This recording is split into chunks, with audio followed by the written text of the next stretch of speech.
Welcome to lab number 6 for Physics 185. In today's lab, what we're going to do is compare how your location on a particular planet and the tilt of that planet's axis affects what you see in the night sky.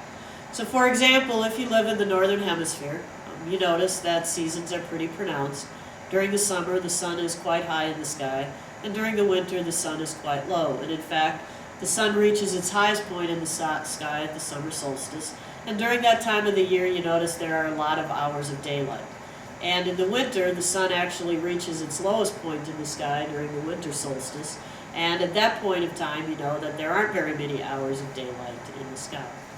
What we figured out is by looking at how the rising and setting times of the sun vary over the course of the year, essentially looking at the variation in the hours of daylight, and by comparing the maximum altitude that the sun reaches in the sky each time, we can actually figure out some information about our location on the planet and the tilt of the planet's axis. In terms of a simple calculation, we know that at the summer solstice, the axial tilt of the Earth is such that that axis points directly away to the sun if we are in the northern hemisphere. And so we know at that time it's a 23.5 degree angle. And in the winter solstice, our axis points away from the sun, and so it would be a negative 23.5 degrees. We can actually write down a couple of equations to help us see how that works. And so if I write down those two particular equations, at the summer solstice, the maximum altitude is going to be equal to 90 degrees minus our latitude plus the tilt. This is at summer. And in the winter, we'll be at the minimum altitude, and that'll be equal to 90 degrees minus our latitude minus the tilt, right? Because now the tilt is just pointing away from the sun during the winter solstice. I have two equations with a bunch of unknowns, right? I have a maximum altitude, which we're actually going to measure, a minimum altitude, which we're actually going to measure, but the things I don't know are the latitude and the tilt. Well, like any two equations with two unknowns, we have a technique that we can use to eliminate one of those unknowns. So if I subtract this equation from this one, I will have the maximum altitude minus the minimum altitude on this side, and then 90 minus 90 gives me 0. A negative latitude minus a negative latitude gives me 0. And tilt minus a negative tilt gives me twice the tilt. So if I divide this side of the equation by 2, I will have an expression for the tilt. So once you've determined what your maximum altitude for your sun will be and what the minimum altitude for the sun will be, you can take the difference between those two values, divide by 2, and get the tilt of your planet's axis. For our Earth, it will be 23.5 degrees. You will be on some virtual planet, and you will need to find the tilt of that planet's orbit. Once you have the tilt, then you can go back to either one of these equations, and you can look at the maximum altitude, 90 degrees. You're trying to find the latitude, so you can just solve this equation to give you the latitude is equal to 90 degrees minus the maximum altitude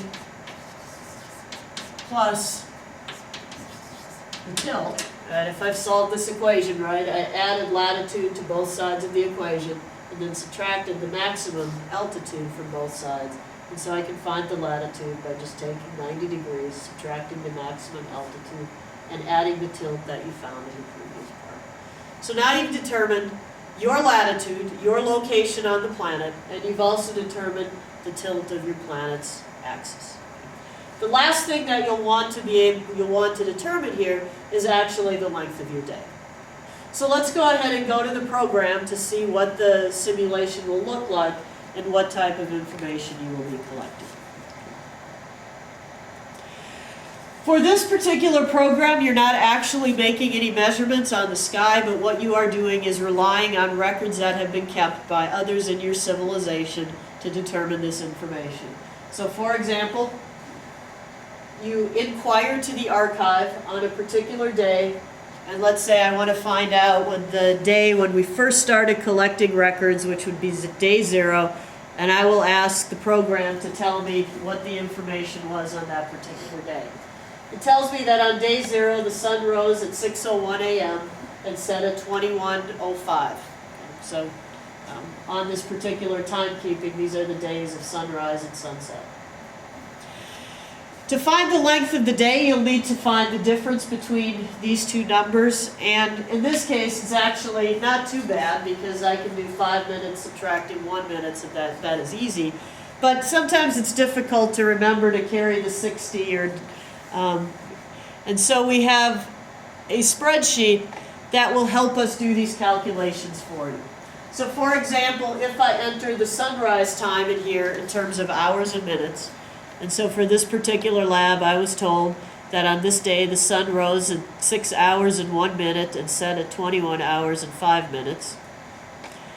So if I enter in 6 hours and 1 minute and 21 hours and 5 minutes, notice that the spreadsheet does a calculation for you where it will convert hours and minutes to decimal notation, and then it will take the difference between the sunset time and the sunrise time to actually give you the length of the day.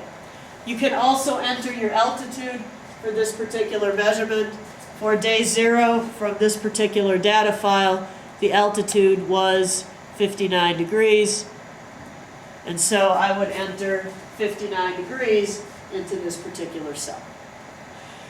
What you are going to have to do is collect enough data to be able to make sure that you've gone through at least 1 full year of time on this planet. Now, your year may range from anything from a few hundred days, a couple of hundred, to something longer than the Earth year, so maybe 400 or 500 days. Taking data every single day will take a great deal of time and will not really be as useful for you in terms of you just want a big picture view of what's happening on this particular planet.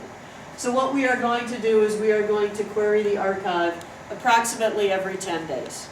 Notice that will give you a little bit of uncertainty in terms of the actual length of the year. You'll know that maybe it's 330 minus 10 days rather than 332 minus 9 days. But it should give you accurate enough information that you can determine the information to determine the length of the year. So you will need to continue to query the archive until you see to the point where this particular information begins to repeat itself. So you can actually make a plot of this data to look at what the altitude varies with the time of year and make sure that you get to a point where it's at its maximum, may decrease again, and may reach back to its maximum value. Once you've done that, you know you've covered a full length of year. For this particular exercise, the things you need to check will be how many days are in a year. To find the number of days that are in a year, what you're really doing is looking how long it takes the sun to go from one point of maximum altitude in the sky to the next point. Or if you're in like winter better than summer, you could look at how much time it takes to go from minimum altitude to the next point of minimum altitude. How many hours in a day? To figure out the number of hours in a day, you have a number of different options. But the easiest thing to do is to look at when your sun is at the highest altitude, you're at the summer solstice, and you have number of hours of daylight and number of hours of darkness. At the winter solstice, those two amounts will be reversed. So if you add the number of hours of daylight at the summer solstice to the number of hours of daylight at the winter solstice, you should get a pretty reasonable value for the length of your day. You could also try and find the equinoxes. This would be the point between maximum altitude and minimum altitude, the halfway point. Find the number of hours of daylight on that particular day and double it to get the number of hours in a day. Since we are doing this based on the sun, this would be a solar day. And then we've already talked about how you find the latitude and the tilt of your axis using the measurements that we made based on maximum and minimum altitudes for the sun and the sky. These answers should check just fine. If you have any questions, please email me. Good luck with the lab.